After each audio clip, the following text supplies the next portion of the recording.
ಈಗ ರಾಜ್ಯಾದ್ಯಂತ ನಾವು ಉತ್ತರ ಕರ್ನಾಟಕದಾಗ ಜಿಂಕೆ ಹಾವಳಿ ಈ ಹೆಚ್ಚೈತಿ. ಹೆಚ್ಚು ಎಲ್ಲರಿಗೆ ಒಂದು ಮನವಿ ಕೊಟ್ಟು ಎಷ್ಟು ಅಂದ್ರೆ 2009ರಿಂದ ಈಗ ಸತತವಾಗಿ ರೈತ ಸಂಘ ಲೆಟರ್ ಕೊಡೋದಾಯ್ತು, ಎಲ್ಲ ಆಯ್ತು, ಹೋರಾಟ ಮಾಡೋದಾಯ್ತು, ಎಲ್ಲ ಮುಗೀತು. ಈಗ ಜಿಂಕೆ ಇದು ಏನಾಗತ್ತೆ ಅಂದ್ರೆ ಕೆಲವೊಬ್ರು ಜಿಂಕೆ ಹಾವಳಿ ಸಲುವಾಗಿ ರೈತರು ಹೊಲ ಅದನ್ನ ಬಿಟ್ರೆ, ಇಲ್ಲ ಕೆಲವೊಬ್ರು ಹೊಲ ಕಾಯಕ ಶಾಲಿ ಹುಡ್ರನ್ನ ಏನೈತಿ ಇವತ್ತು ಬಂದ್ಗಳೇನ ಶಾಲಿಂದ ಬಿಟ್ಟು ಶಾಲೆ ಯಾವಾಗ ಬಿಡ್ತಿ ಅಂತ ಕಾಯ್ಕಂತ ಶಾಲೆ ಬಿಟ್ಗಳೇನ ಜಿಂಕಿ ಕಾಯಕ್ ಹೊಲ ಕಳಿಸ್ತಾರ. ಇವತ್ತು ಹಗಲಿ ರಾತ್ರಿ ಕೂಡ ಏನಾಗುತ್ತೆ ಅಂದ್ರೆ ಜಿಂಕಿ ವಿಪರೀತ ಕಾಟ ಆಗಿ ಇರೋದ್ರಿಂದ ರೈತರಿಗೆ ಎಲ್ಲರಿಗೆ ಸಮಸ್ಯೆ ಐತಿ. ಜಿಂಕಿ ವನ ಮಾಡ್ಬೇಕಂತ ಎಷ್ಟೋ ಸಲ ಮನವಿ ಕೊಟ್ಟಿವಿ.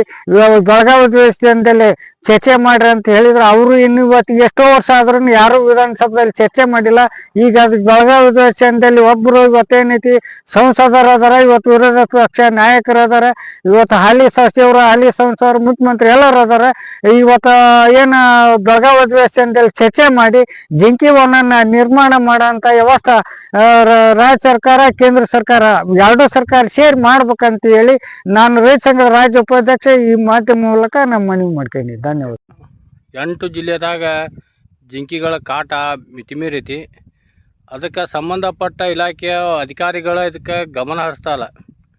ಅವನು ಅವಕ್ಕೊಂದು ಇರಾಕೊಂದು ತಾಣಾರ ಮಾಡ್ಬೇಕು, ಇಲ್ಲ ಅಂತಂದ್ರೆ ಅರಣ್ಯಕ್ಕೆ ಬಿಡ್ಬೇಕು.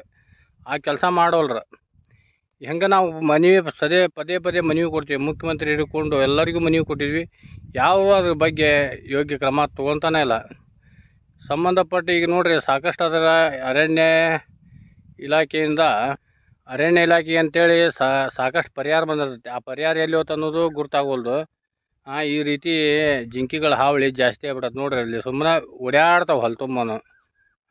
ನಾವು ಯಾರನ್ನ ಕೇಳೋಣ್ರಿ? ಸರ್ಕಾರ ಬಿಟ್ರೆ ರೈತರಿಗೆ ಒಂದಲ್ಲ ಒಂದು ಹಾನಿ ಹಾಕ್ಕೊಂತಾನೆ ಬರತ್ತೆ. ಒಮ್ಮೆ ಅತಿವೃಷ್ಟಿಯಾಗಿ ಹಾನಿ, ಒಮ್ಮೆ ಮಳೆಯಾಗಿ ಹಾನಿ, ಈ ಚಿಗರಿ ಕಾಟದ ಹಾನಿ.